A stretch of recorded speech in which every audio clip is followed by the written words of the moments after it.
Hello friends, good morning. Welcome back to my channel পায়েলদের লাইফস্টাইলে তোমাদের সবাইকে স্বাগত জানালাম। তো কিছুদিন আগেই আমি শর্ট ভিডিও ছেড়েছিলাম, দেখেছিলে, যাতে পিকনিকে গিয়েছিলাম কোথাও একটা। তো সেই পিকনিকেরই কিছু ভিডিও তোমাদের সঙ্গে একটু অল্প করে শেয়ার করছি, কারণ অনেক ব্যস্ত ছিলাম ওখানে, যার জন্য আমি বেশি ভিডিও করতে পারিনি। আর এতদিন ধরে এডিট করারও সময় হয়ে ওঠেনি, যার জন্য আমি ভিডিওটা দিতেও পারছিলাম না। তো তার জন্য তোমাদের সবার কাছে ক্ষমা চেয়ে নিচ্ছি। তো এই পিকনিকটা ছিল আমাদের জানুয়ারি মাসের একদম শেষের দিকে, মান্থ এন্ডের দিকে। তো পিকনিকটা আমাদের যেখানে যে যোগা ক্লাস থাকে, সেই যোগা ক্লাসের টিচারদের সাথেই পিকনিকটা ছিল। তো জায়গাটা খুবই সুন্দর, মেদিনীপুরের গণপতি বাবুর বাগানে ছিল পিকনিকটা। তো তোমাদেরকে মেনশন করেই দিলাম। ওখানে অনেক ইউটিউবাররাও গিয়েছিল। তো তারাও আমাদের আমরা যে রিলস বানিয়েছিলাম, সেই রিলসের কিছু ভিডিও আমরা করছিলাম দেখে তারাও বলেছিল যে, দিদি তোমাদের ভিডিও যে আমার ইউটিউবে দেবো। আমরা তখন বলেছিলাম, হ্যাঁ অবশ্যই দিতে পারো, কোনো অসুবিধে নেই, যেহেতু আমরাও করি, তুমিও করো। সবাই সবার জন্য ভাবলে জিনিসটা আরও বেশি ভালো হয়। তো যাই হোক, তো আমাদের সঙ্গে এই মানে অনেকজনই এসেছিলো, প্রায় 50-60 জন মতো এসেছিলাম। তো সবার সাথে একটু ঘুরতে বেরিয়েছিলাম সকাল সকাল টিফিন করে নিয়ে।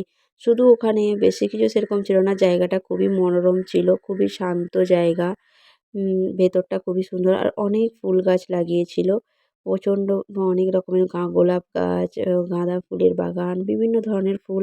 দেখে তো খুবই ভালো লাগছিল, তোমাদেরকেও সেটা দেখিয়ে দিলাম, দেখো। আর ওই পাশের দিকে ওগুলো কী ফুল আমি জানি না, ওই ফুলের দিকটাও আমরা গিয়েছিলাম। তারপরেই দেখো এখানে এপাশের দিকে দুধারে রাস্তা, মাঝখানে এরকম গাঁদা ফুলের গাছ, তারপর ওপাশের দিকে গোলাপ বাগান। তো সব মিলিয়ে জিনিসটা খুবই ভালো লেগেছিলো। তবে আরেকটা জিনিস, সেই দিনে আমাদের 28শে জানুয়ারি পিকনিকটা ছিল। সেই দিন আরও একটা ওখানে পিকনিক হয়েছিল, সেটা হচ্ছে মেদিনীপুরে যে ইস্কন আছে, তো ইস্কন থেকেও সেখানে সেদিন পিকনিকটা হয়েছিল। তো সেটাও তোমাদের সঙ্গে দেখাবো। ইস্কনটা একধারে ডিভাইড করে দেওয়া হয়েছিল, ইস্কনটা একধারে হচ্ছিল আর আমাদেরটা একধারে। এই যে দেখতে পাচ্ছ, এই পাশের দিকে ইস্কন, মাঝখানে একটা রাস্তা গেছে, বাঁ দিকে ইস্কনে যারা এসেছিল ওদেরও পিকনিক হয়েছিল, ঠাকুরের প্রসাদ দেওয়া হয়েছিল। আর এই দিকটাই হয়েছিল আমাদের পিকনিক, মানে এই সাইডটাই দেখো, এই সাইডটাই হয়েছে আমাদের দিক, পিকনিকটা হচ্ছিল। তো যাই হোক, সব মিলিয়ে সেদিন খুব ভালোভাবে আনন্দেই কেটেছিল। আমাদেরও খুব ভালো লেগেছিল, সবার সঙ্গে দেখা হয়েছে, সবাই মিলে আমরা এনজয় করেছি অনেকক্ষণ ধরে। আর আমাদের মেনুও অনেক কিছু তৈরি হচ্ছিল, সেখানেও একটু যে অল্প করে ভিডিও করে নিচ্ছিলাম। সেখানেও হয়েছিল ভাত, চিকেন, ফ্রায়েড রাইস, তারপরে চানা, আরও অনেক কিছু হয়েছিল, সবজি, মাছ, অনেক রকমের আইটেমের সব কিছু হয়েছিল। পুরো নিজেদের মতোই করে সব কিছু এনজয়টা করেছিলাম। সকালবেলা ডিম সেদ্ধ, বেগুনি, মুড়ি, অনেক কিছুই ছিল, কফি। তো সবাই মিলে সব মিলিয়ে খুব আনন্দ হচ্ছিল। তারপরে মাঝে মাঝে এরাও একটু আমার সঙ্গে ভিডিওতে হাই হ্যালো করছিল। বলেছিলাম ওদেরকে যে একটু হাই হ্যালো করে দিও। তো যাই হোক, এখানে দেখতে গেলে সবার চেয়ে ছোট আমি, এরা সবাই আমার চেয়ে সিনিয়র।